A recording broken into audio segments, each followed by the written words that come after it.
Ho, ho, ho, and a very Merry Christmas to you all. It is your festive elves for the 2024 SBK Christmas special in the company of Elf 1, Ross Miller, and Elf 2, Tom Collins. And I think before we begin, a round of applause for our beautiful Christmas jumpers. Mine says Festive Merry Bright. TC, what does yours say? This is a first for you. You've got an actual Christmas jumper. Yeah, I've got a Christmas jumper, just a little bit of Merry Christmas at the bottom, that's all. Oh, you sound quite happy about it as well. It was a late purchase in the Middle East, which was unlikely, so I am quite happy with this. Yeah, that's the biggest nap landed of all. And Ross, I know you've got so many of these. This is probably an old favourite that you've been waiting to share again. No, this is new for the year, Jess. I actually went to get the Christmas jacket out the loft, and there was only half of it left. We clearly got a mouse living in the loft who enjoys Christmas jackets. So this was a this year's purchase. No writing on mine. Just a nice decorative pattern. You go for the more vintage feel, which we appreciate. I think that whatever Christmas look you're liking, our YouTube fans, please comment on your favourite. As we'll have a little separate market for that. Right, we have a lot of Christmas racing to get cracking into. Obviously, Boxing Day is going to be a humdinger of a day, but we've got plenty more outside of just Boxing Day, and we're going to look at the best of a very difficult selection for us to have chosen in terms of the best of the racing. And we've obviously got naps and next best, and I'm sure that TC and Ross have got other ideas, and they'll come up on social media as well. But this is the SBK Christmas special, and before we get cracking in, we are going to give you a hell of a lot of offers as well because of the festive period, and we're feeling generous. So the SBK offers, we've got a 20% winning boost on any runner in the King George, and that's the first race we're going to look at. And to add to that, there's a 20% ACCA boost to use across all meetings on the 26th of December. You've got 4 legs and you have to opt in. So with that in mind, the 26th in mind, and the best race of the day is, of course, the King George. And it is a race which has stood its ground. We've got 11 runners lining up, and delighted that Spillane's Tower was he was supplemented later on by JP McManus and Jimmy Mangan. Mark Walsh is over, and a lot of Irish jockeys, a lot of Irish trained horses will be over for Boxing Day at Kempton, and it just makes this race a really mouth-watering. 100-30, he is top of the market. Next best in, and I think it's probably been a very difficult market to weigh up and mark it up. But Grey Dawning 7-2, Banbridge 5-1, Ile Francais 5-1, Corbus Cross 8-1, 10-1, bigger the rest of them. Ross, let's start with possibly the top of the market, Spillane's Tower, and if you're with him or against him, because he is a horse that Jimmy Mangan said was actually not 100% fit when he was second to Fact to File in that brilliant John Durkin, one of the races of the season so far. Is he right to be at the top of this? Is he the horse that they've all got to beat? I understand why he's top of the market. What I would say about not being 100% fit for the John Durkin, I think you could probably apply that to pretty much most of the first 5 or 6 home in that race. He's the deserved favourite. He's been supplemented. I wouldn't say it's a given that he runs, Like, the ground's quick.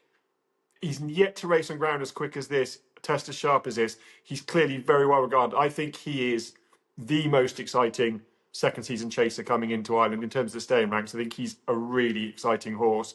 Just don't see this test suiting him. He looked really good in the John Durkin, but the ground wouldn't, I don't think, suit him. And he'll go right-handed. Then you sort of went through them, and it's a really exciting race. But when I'm trying to find a selection, I want one that sort of jumps out at me, and when I've gone through the form, really feel compelled that, this is the one I want to be with. And I think that's really hard to do in this race. Just to run you through them, Banbridge, I love. I know TC loves him. He was running over 2 mile 4 before this last year, and I was desperate for them to run him in it. I thought it had an ideal setup for him, but they've dropped him back to 2 miles, and he's looked really quick. I'm just not convinced that I like the idea of him jumping from 2 miles up to 3 miles. He's going to have to settle. I think this will be run at an end-to-end gallop, and he's going to have to prove he stays. Horses to win top-class races at 3 miles and top class at 2, and I think he'd have gone very close against Energamine last time in the Hilly Way. They're really special. I'm not sure he's that. So I love him, but I'm not sure.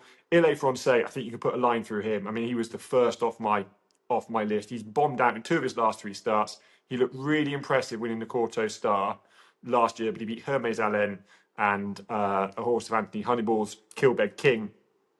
They are nice horses. They were nice horses, sadly not with us anymore. They're not superstars. And I think it's easy to beat him now. You take him on up front, get him out of rhythm, and I think he'll capitulate. And I think there's a horse in here that will do that. Grey Dawning, he'd have been my bet if he hadn't run in the Betfair. But I just cannot believe that a horse that basically trotted over the line is going to be back and ready to go. And I know the scouts say he is, but time and time again, we see trainers say that they're ready to go. And then actually when they get on track, they say, oh, yeah, actually, he probably left more of a mark than we realised. Corbett's Cross I like. He's got form over further. He's got form on soft ground. But the sharpest test he ever faced was over hurdles 2 miles at Nace, Grade 2 hurdle. And he beat a horse called Founder 50. Showed loads of pace there. Yes, he's proves he stays, but it's Emmett Mullins and they can move them around and do weird things. And like I said, I think it's going to be run at an end-to-end gallop because I think Brave Man's Game will take on Ile Francais up front. Harry Cobden said earlier in the week in an interview that he wants to change things up, be a bit more aggressive. I think this will be run at a real end-to-end gallop. You're going to have to stay. Corbett's Cross have to find a rhythm with his jumping. I think if he does, he's got a really good chance of running home strongly. Envoy Allen, I just don't like. I don't think the hustle and bustle of this will suit him. I think he's a small horse that's best in small fields. He bombed out badly in 2022. And then the other one I wanted to mention was L'Empresse. I can't believe I'm actually tipping him up, but I am. He jumps out to his left, but he ran to a mark of 170 when tipping Charlie Deutsch off in 2022 behind Brave Man's Game. I'm not convinced he was done with, given that we now know he's such a stout stayer, and Brave Man's Game isn't. I watched a really good Jockey Club piece with Venetia and the owner with L'Empresse at home. The key bit I took from it was that the lad that rides him out every day said he's moving better than ever. That, I think, can be key. If he's moving better, it suggests that he's better in his body. He might not jump out to the left quite as much. Yes, it's his first run back, but Venetia's done that a couple of times already this season. He's the proven performer, I think, in this field. He's got to show he retains his ability after a year off the track. First run since March. But I think he's a really smart horse. So I'm going to take L'Empresse and Corbett's Cross both each way, for all that I respect plenty in there, including Banbridge. Okay, gosh, a really comprehensive look. And thanks, Ross, because this race deserves that. L'Empresse has been really good fresh, as you say, coming back after issues. He's been tricky to train, but the Venetia Williams factor has to be added into that. Their horses have just been absolutely thriving. TC and Ross both tipped up Victorino last weekend. L'Empresse, he's a tricky one because you don't really know, what's been happening, where he's been. But as you say, really good insight to hear that he feels back to his very best. But he's going to really have to be against these younger horses. He's 9-year-old now. Spillane's Tower, 6-year-old. He's just the one that just seems to be, and I love him because he just seems to have so much more to give, where we might have seen the rest of L'Empresse in races gone by now. We've touched on horses that we just really, really enjoy seeing. And I know TC Banbridge has been one of them. He's been a bit of an enigma. His jumping has really cost him. How much are you looking forward to seeing him jumping over 3 miles? It's a new challenge for him. Yeah, it really is. And actually, you talk about the jumping there. I think it's worth highlighting the only time he's run at Kempton, he didn't jump overly well, yet he still beat Pic D'Orhy, who flew every single fence this time last year over 2.5. So we know that Kempton doesn't necessarily bring out this incredible jumping display from Banbridge. And obviously last time he came to grief when he was challenging a Nergamine. I just love the horse. Ross has already talked about him in good detail. I actually like this step up in trip. I'm not 100% sure he's going to stay, but I do think it will suit his jumping. They'll go half a stride slower in the early part of the race, and that should allow him to meet his obstacles a little bit better. And to be honest, I don't think there's a top horse in here. Spillane's Tower can be a top horse. He could improve to be an A+ staying chaser, but he's not quite there yet. John Durkin was the first sign of him really, stamping his name in this sphere. And I actually bet him and tipped him on SBK's Twitter for that race, and I thought he ran great. But at the same time, he hasn't yet 100% proven that he's capable, and he's a very short price for the profile that he's got in this race. And then you look at the others, I just don't think they're top horses. Very much agree with Ross about Grey Dawning. He, and I quote, Dan Skelton said this after the Betfair chase. He said, "You're definitely not going to see him at Christmas." Well, here he is. I very much agree with Ross that he finished that race very tired, and it's hard to come back and win a King George within a few weeks. So I think he's going to be feeling the exertions, but at the same time, he would have been my pick, much like Ross said, if he didn't run a Haydock. The others are pretty much a muchness, in my opinion. They're around the same level, which really opens the door for Banbridge. If he is capable of staying this 3 miles and jumping a little bit better, then I think he's going to play a huge role. I love the booking of Paul Townend. And albeit I said the jumping last year at Kempton wasn't spot on, the fact he still managed to win that race was a huge tick in the box. It just shows his massive engine. He could push Energumene over 2 miles. If he stays 3, surely he can push this group. So I'll take Banbridge. Okay, Banbridge, you can have 5-1. L'Empresse at 10-1, and also a selection for Corbett's Cross at 8-1. And don't forget, as we say, there's a 20% winning boost on any run in the King George thanks to SBK. It is interesting. Dan Skelton sort of contextualised that with the fact that he's running in this, saying that he was so fresh, he was so well after the Betfair chase, but really is it really top level form for a race like this? A lot of interesting insight and thoughts on this, and I think very key there is the fact that Splan's Tower, he might not just be 100% definitely there. I wonder when they'll have to get onto that longer ferry this year, because they can't go to Holyhead. They have to go to Rosslare, over to Fishguard, I think it is. And I think Jimmy Mangan has said on record that he won't run with good in the ground. And what is it? Good. And I think I've read from Barney Clifford that it could even be quickening. So we had a shocker in the King George last year. We could have it again. And we've got a really good look at that. So good luck, whatever selections you've got. Now that's the King George. That's obviously the feature race of Christmas on Boxing Day, and we've got so much good racing. But anything that's going to stop the press is the race that comes just before it, and that is the Christmas Hurdle. 2 miles, 1:55 at Kempton. Set your alarm clocks. Make sure you're there. Yes, we only have 4 runners. And yes, we waxed lyrical about how we need better field sizes. But what we have here is one of the most eagerly anticipated clashes. So many storylines. We have Constitution Hill after 366 days. He's finally back. Which Constitution Hill will stand up? We will find out.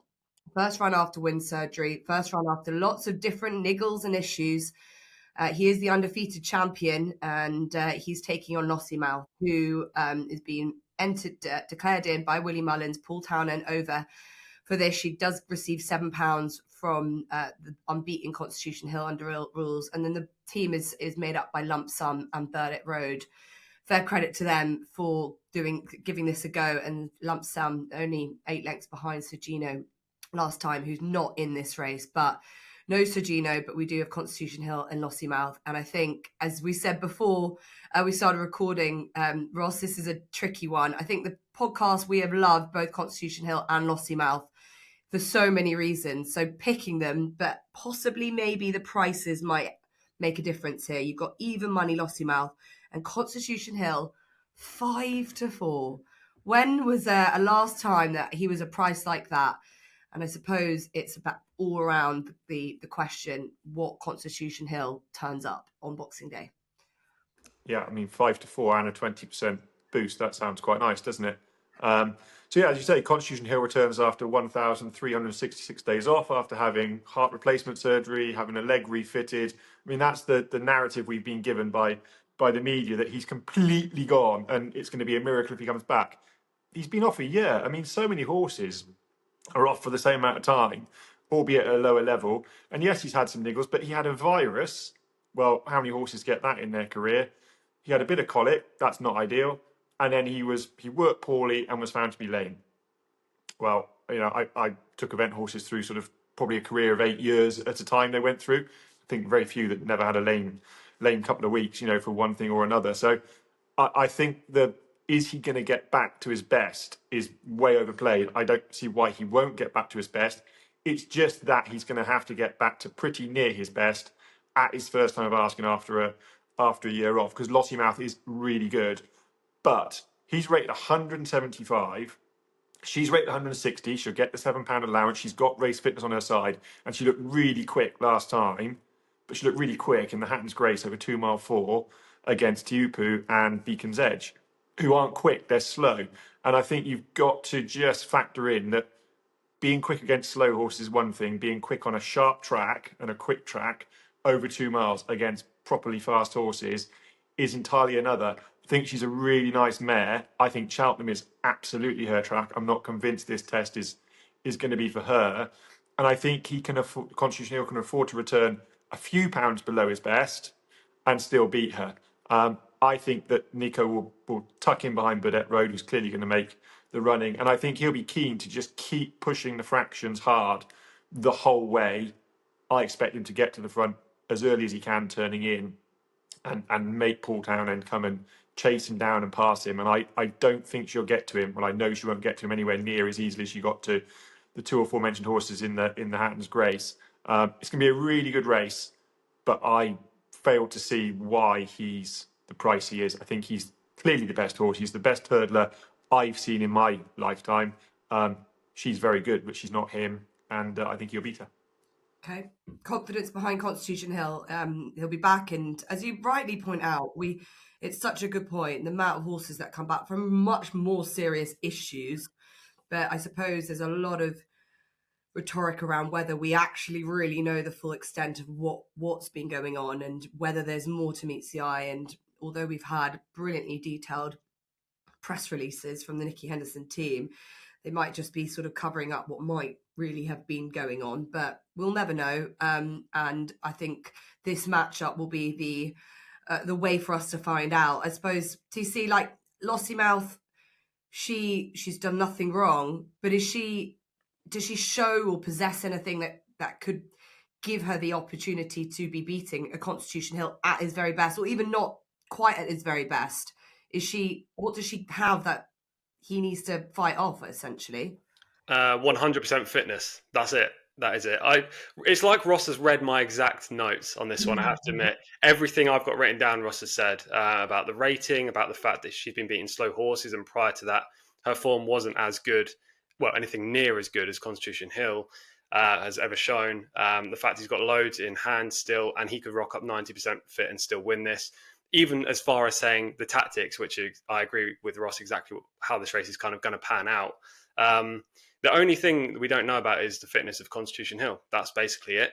If he rocks up and he's close to perfect, then he'll win this easily. I don't think that's outlandish to say. And considering the prices, you kind of have to play Constitution Hill for that reason.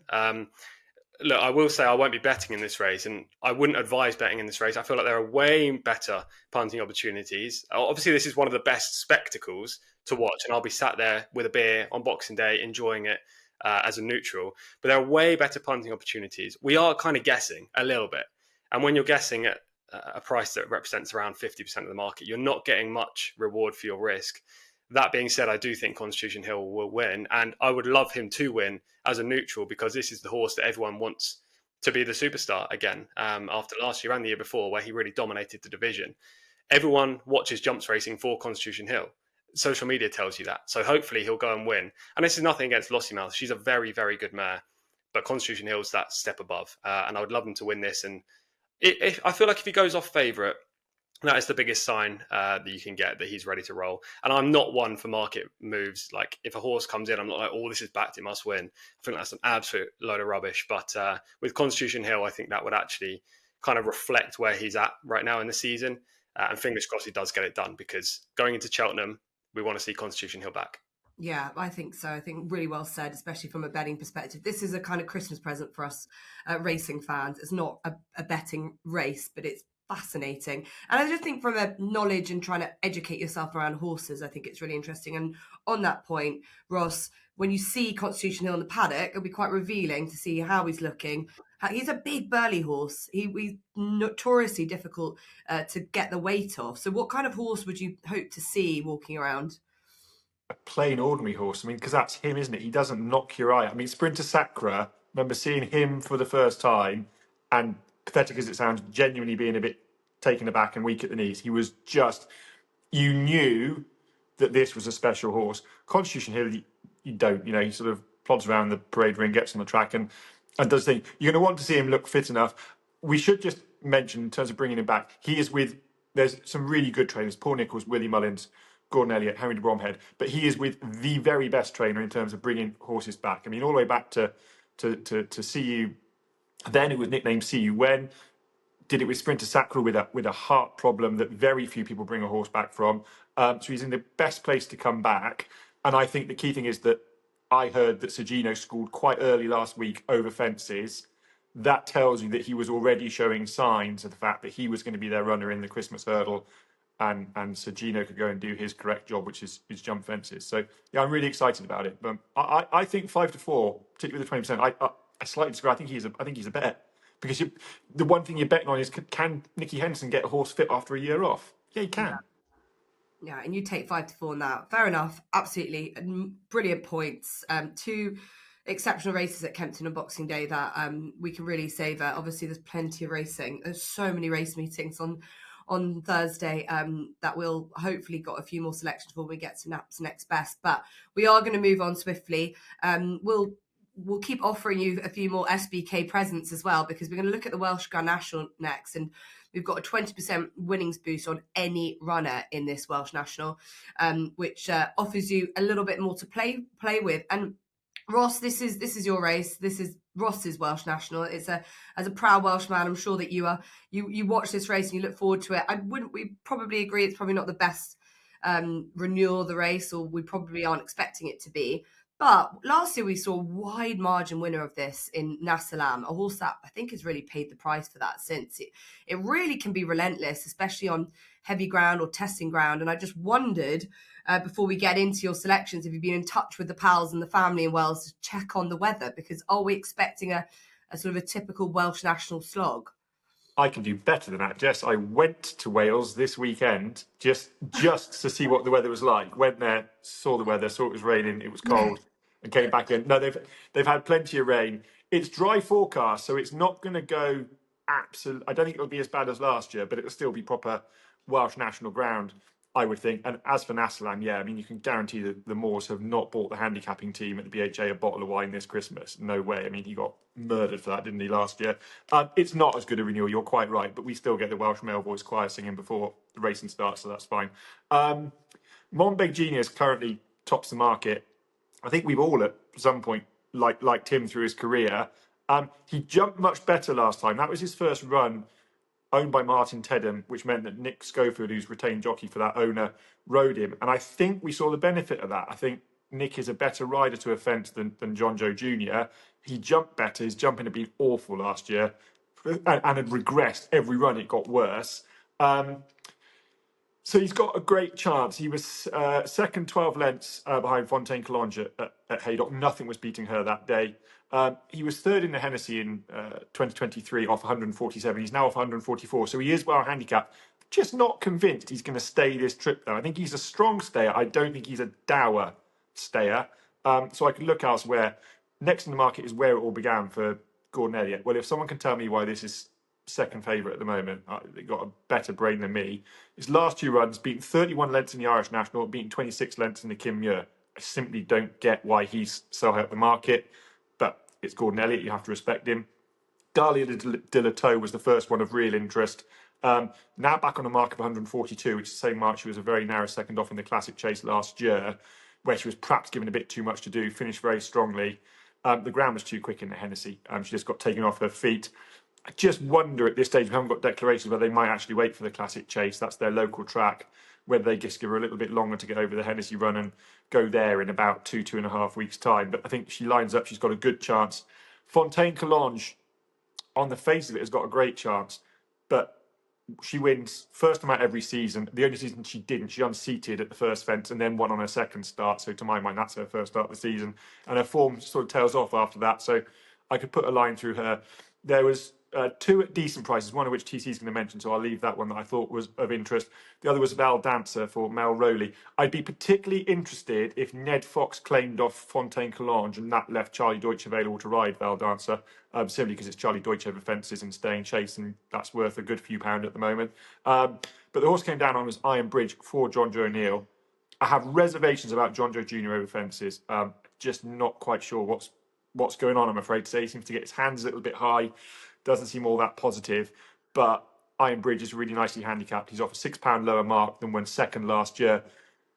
for all that he was in a different county when he finished second, but he stayed on really strongly to get ahead of I Will Do It in the closing stages. I Will Do It finished third, won it the year before, finished third. I Will Do It is a 12-year-old now, isn't completely out of it, and they've got Callum Pritchard booked to claim 7, which is the same claim that Dylan Johnston had last year. So it's a smart bit of training, and he's probably best first time out. But Iron Bridge, really like what he did last time out at Carlisle, given quite a quiet ride, finished strongly. He did jump well enough. If he gets into a rhythm, I think this test will suit him. I think he's nicely handicapped now for a mark of 136. He's always looked like he's got a big pot like this in him. So Iron Bridge would be the one for me at the moment, around about 12-1 with SBK. Yeah, he's a bit of a cliff horse, isn't he? He's just one of those that you can make a case for him. And as you say, well, we'll see what John Joe does. He's had really some terrible. Morocco fall was not great. He's had a couple of heavy crashes. We'll see where he's going to be on Boxing Day. Sorry, I should say on the 27th. But it'd be strange to not see him there on this horse, especially with the other runner with Nick Schofield on. But Iron Bridge 12-1, maybe a little bit tentative, but still, as you say, he's got a case there for him. TC, any strong opinions on the Welsh National? Because I know that you're getting so into this jumping spirit, reading Ross's jumping guide and really enjoying it, I think. Yeah, I do like jumps racing. I have to admit, I prefer seeing fast horses rather than plodders like we're going to get in this race. But I still like, finding value. There's nothing wrong with that, and solving these puzzles. I'm not happy you brought up Iroko, though. I'm still feeling the frustration after my nap came down to the first on Saturday. But anyway, enough of Iroko.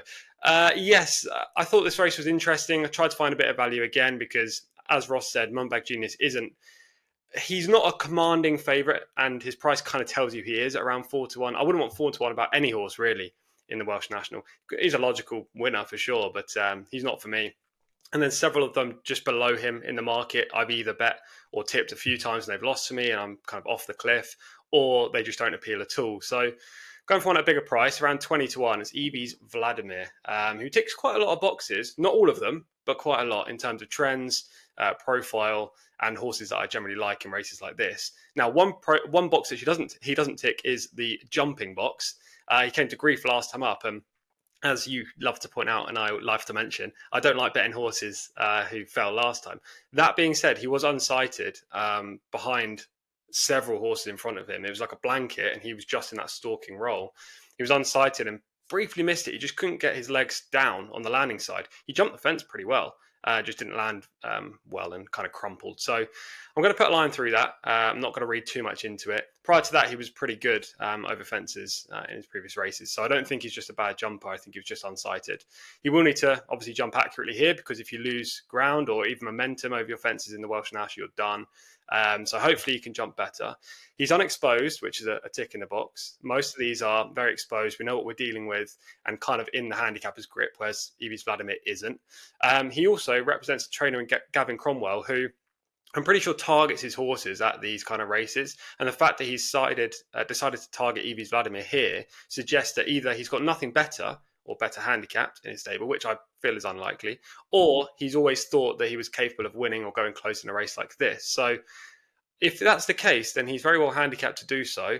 Gavin won this race in 2018 with Raz de Marie, completely different type, but he knows what it takes to win the Welsh National. And he's carrying a very low weight, unexposed at the trip. I think he's definitely going to stay. And around 20-1, I think there are far worse bets in this race. So I'll take Evie's Vladimir each way, and hopefully he can play a major role in the finish. Okay, just a quick one on him with opinions on jockeys as well, especially Gavin Cromwell's going to be so busy all over Ireland, especially.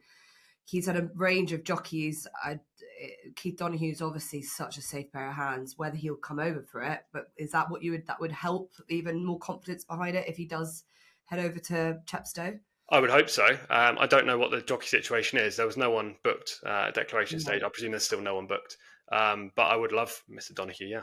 Yeah, let's see how that pans out. That's a look at the Welsh National. As I said, we are very happily offering a 20% winnings boost on any runner in this race. And I think we've got some good betting selections from both Ross and TC. This is a proper betting race indeed. And we'll move on next. We've got also going to have a look at one of the latter grade ones of the festive period. It's 1 to always look forward to, especially when we're sort of feeling the hangover of whatever's happened in the Christmas hurdle and the King George, because we've got the Grade 1 Savills Chase at Leopardstown over in Ireland to look forward to as well on the 28th of December. And on the 28th of December, SBK are offering a 20% ACCA boost to use across all meetings, another 4-leg and an opt-in. But this is still more to savour as we really enjoy this festive racing period. And the Savills Chase is really sort of headlined, as you can imagine, by the horse that's sort of the new pretender in this sort of Gold Cup sphere. Factophile for Willie Mullins.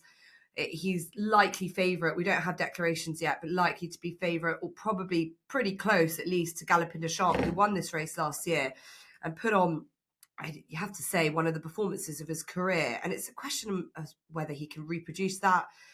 He's a horse, Ross, that is still only 8, rising 9. It's quite amazing. He feels like he's been around forever compared to the likes of Factophile, who's sort of new and on the scene, but he's sort of 7, 8, so he's only got a year ahead of him. But gosh, he's got all that experience, and it's whether he's as good as ever in amongst a field where you have to think it's really those two, and potentially we'll have to see what else gets confirmed, with a fair few of them having double entries.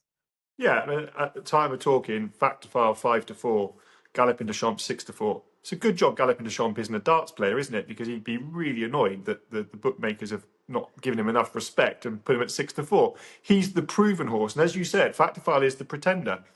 He's also got to me, prove his stamina for this test. I would argue that his 2 best performances came in the novice chase around Leopardstown, when the Gaelic Warrior didn't perform, and then in the John Durkan last time, both over intermediate trips. He galloped through the Browns Advisory last year, travelled like a really good horse. I was disappointed that he didn't, when let down, go and put a big distance between him and a fairly moderate, talented but moderate runner-up. It just to me said that the tank was empty enough, having been quite keen through it. Conversely, Galopin Des Champs stays, and that's all he does, gallop and stay.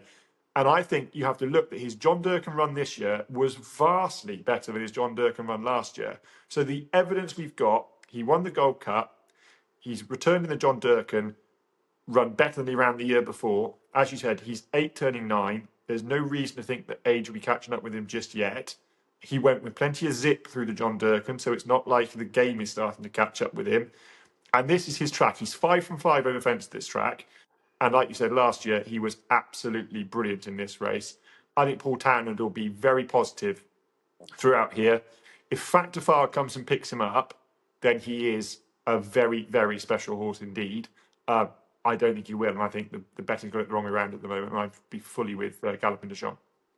Okay, yeah, I can completely see those reasons.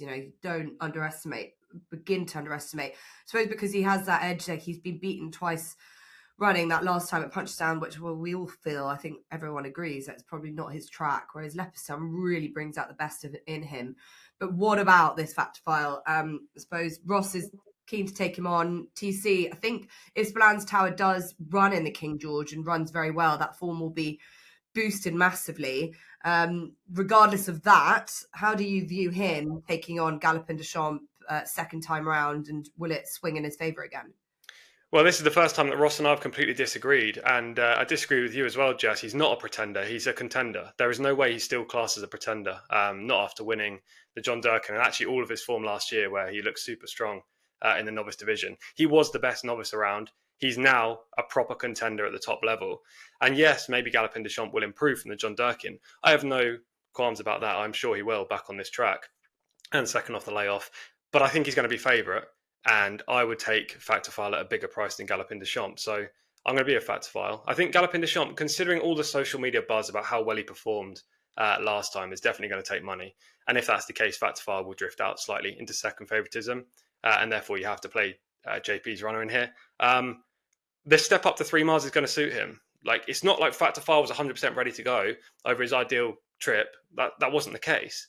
It was very much similar to Galopin Des Champs, where both horses probably needed to run a little bit. Both performed very well. One finished third. Go to the end, the final 100 yards of that race. Factophile was stronger than Galopin Des Champs. Vatafar was pulling away from Spillans Tower in the final 50 yards. He was very good last year, in my opinion, in the Brown. I know he only beat Monty Starr, but Monty Starr came back and ran 3/4 of a length behind Spillans Tower in a Grade 1. I mean, the form is good. Yeah, Monty's Tower is no Galopin de Champ, but still, Monty Starr is no Galopin de Champ. But that's by the by. You can only beat what's put in front of you. I like Vatafar in here. Look, I wouldn't be surprised if Galopin de Champ did win. And if Vatafar goes off a shorter price favourite and is 5-4, then I won't be having a bet. But I think he'll go off 7-4, 2-1, and then I will have a punt. Okay, right. It's fascinating. And I suppose Willie Mullins, their team, they know, especially how, much Galopin might have needed it. He had that little bang at the beginning of the season. That wasn't the ideal prep in. I just feel that Leopardstown is the track that really brings out the best in him. Whereas Vatafar, yes, he is won and bolted up there. He's jumped out to his right on occasion. I feel like Punchestown sees the best out of him, which is converse to Galopin de Champ. But you're either with Vatafar or you're with Galopin de Champ, or maybe you're something else. We obviously don't have declarations, but it feels like it's between the two of them. So very much take TC or Ross's view on this. And don't forget, again, this day is the 28th of December and SBK are offering 20% ACCA boost to use across all meetings. There's plenty of racing going on the 28th, and it rolls over and over and over. And there's so many runners. I try to count the amount of runners running on Boxing Day or St. Stephen's Day for wherever you are. I stopped when I got to counting the amount of race meetings.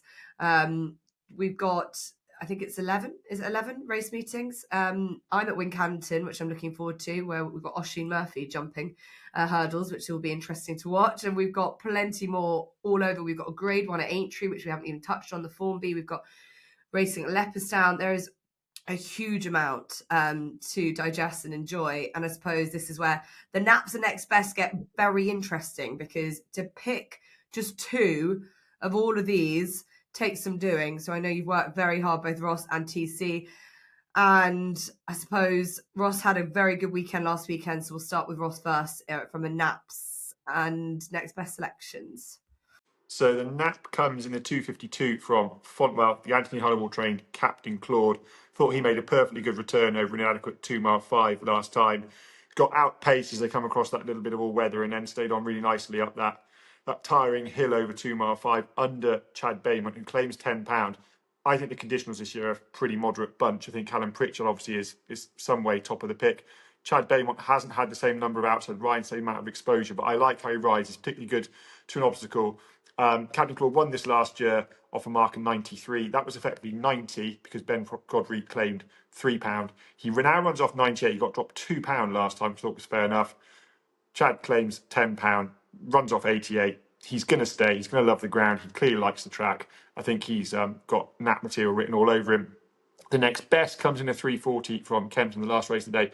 Dolly the Great for Nicky Henderson, Nico de Bourneville going back over hurdles after making what would probably be one of the worst chasing debuts I've seen for many years. He just did not jump a fence at all last time in a handicap chase off a mark of 132.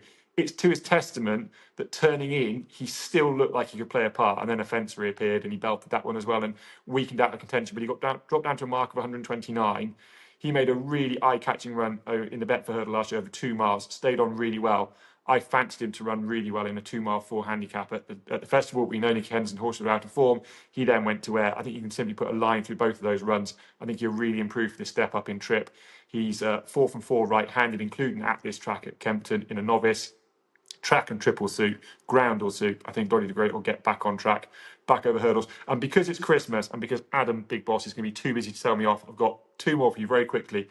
The 105 at Chepstow on the 27th, Can You Call runs. He's featured a lot in Miller's Movers. If you've been watching it, you'll know about him. If you haven't, as a Christmas gift for you, but watch next year. And on the 28th at Limerick, in the 325, a horse of PJ Rothwell's, Chef's Kiss, really caught the eye last time out, finishing way out the back of the TV. Goes up 5 furlongs on handicap debut. And then to finish off my Christmas soleil of the festive period is the Jukebox Man at Kempton in the Quarto Star. I think he's going to jump violently out to his left. I think his jockey is devoid of confidence, and I think that Macchio might reverse the form. Okay, well, what about that? That's a Christmas present and a half. You're too good to us. I know you love Christmas. You're very kind. And let's hope we've got plenty more where that comes from in 2025 as Ross eats his mince pie, hoping that we're going to have a few naps landed over the course of the Christmas period. And the top ones are there, Captain Claude and Doddy the Great.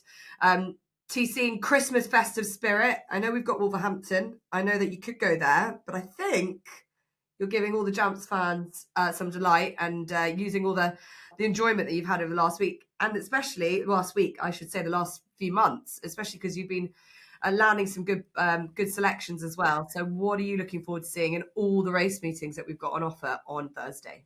Yeah, Ross was very generous there with numerous selections and a lay or sleigh, as he said. That was excellent, by the way. My generosity is going to come in the form of giving the people what they want. Christmas is all about cheer, so it's jumps racing. Look, I was going to go to Wolverhampton, but I know people don't enjoy that this time of year. Santa Anita, by the way, on Boxing Day, incredible card. Frankie Dettori's got great opportunities in some of the grade ones. But again, decided not to. It's Christmas. So I will go with the jumps for the Nap and the next best. The Nap is going to be Foster's Fortune in the 2:35 at Sedgefield. There was a horse, by the way, trained by Dan Skelton called Sutton Blue, who I've put up for the last 2 years on Boxing Day in this kind of podcast. He's not running, so I did look for him. But yeah, I went for Foster's Fortune. In the 2:35 at Sedgefield. This horse won a race over 2 miles at Sedgefield last time up, and that kind of improved his track record there. He's 2 wins and 2 seconds from 4 runs at the track. Handles it very well, definitely a course specialist. And the fact he won last time was extremely impressive because he jumped terrible, especially one coming down the back where they were the leaders were quickening at the time. He was in midfield, maybe 5 lengths back, and he missed it completely, put him right on the back foot. Yet somehow going around the home turn, he managed to quicken up, go straight past the leaders and win decisively at the line. He's now stepping up in distance, which will definitely suit on that evidence. I think he's well handicapped off a mark of 110. And Connor Rabbit takes £5 off. Given he was risen just £7 in the weights for that victory, he's still well handicapped, just £2 higher. So Foster's Fortune is my Nap, and a confident one at that in the 2:35 at Sedgefield. Hopefully we can get a good price. There are a couple of informed horses up against him, including one for Brian Ellison, I believe. So hopefully he'll make the market. Foster's Fortune will be around second favourite, and we can get some good value there. The next best, Ross has already mentioned him, Captain Claude in the 2:52 at Fontwell. I promise I didn't see Ross's notes or selection before actually putting this horse up. Very much the reasons that Ross has given. I just think he's well handicapped, loves the track, the trip, the conditions he'll get on Boxing Day. Stepping up in distance is a huge bonus for him, and yeah, hopefully he gets the job done. There's a horse in there called Instinct Gambler who has won maybe 4 of his last 5 starts.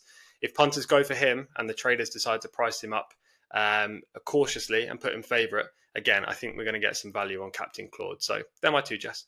Yeah, we'll let you off, TC. I suppose you and Ross are getting really sort of interlinked, it seems, over the last hour or so, or however long it's been, 40 minutes. We've heard there's a lot of agreement, and sometimes when you are on the same page, we get better results. That's all that matters. And the fact that you've gone to Sedgefield for a nap, we commend you. We believe that we've definitely managed to get you fully involved and in tune in racing. How you keep up with all the racing that you follow all over the world, beyond me. So fair credit to that. This time next year you'll have 6 or 7 naps for the various racetracks all over the country.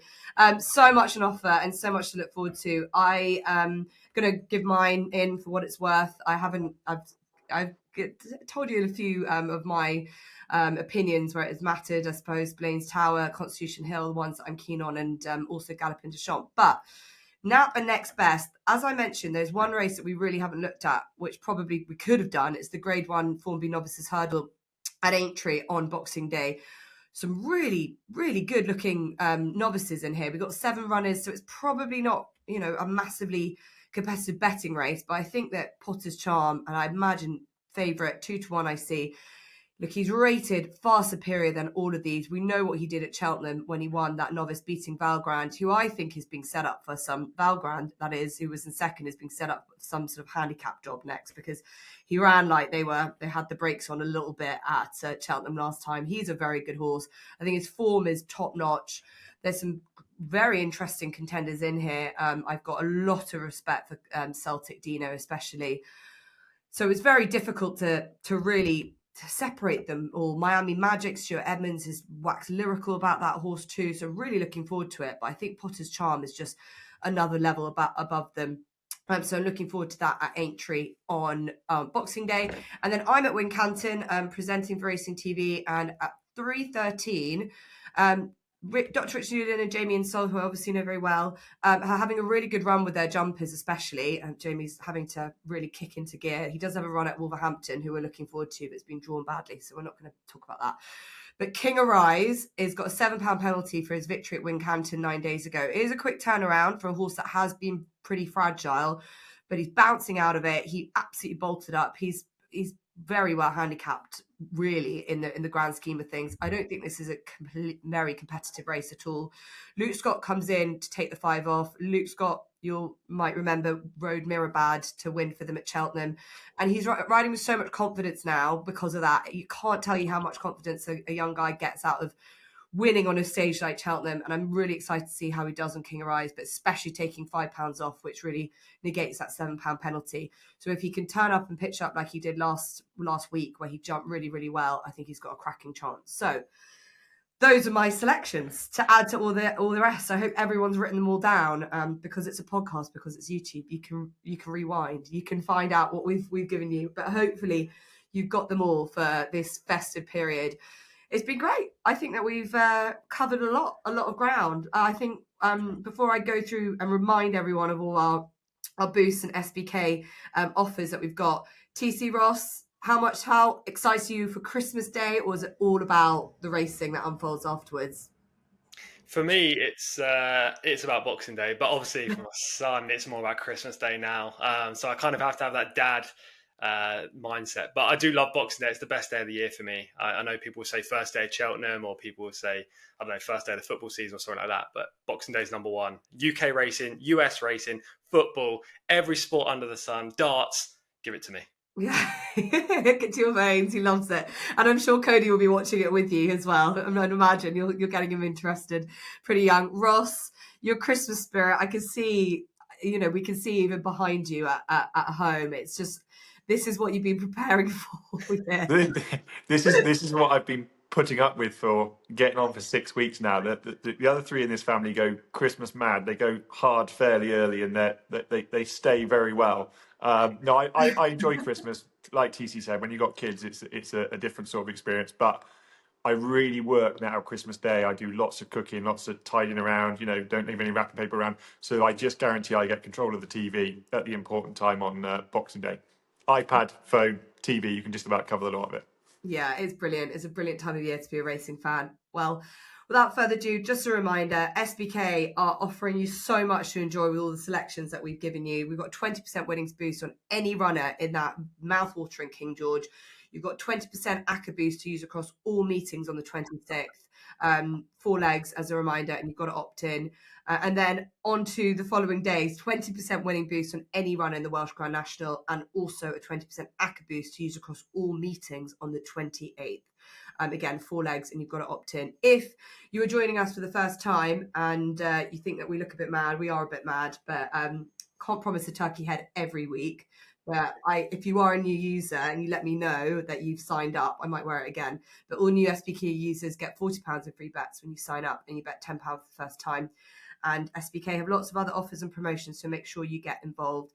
From Elf Ross, Elf TC, and Elf Jess, we'll see you very soon. Merry Christmas. Oh, is that a turkey, Jess? I thought it was a reindeer giving birth to a human.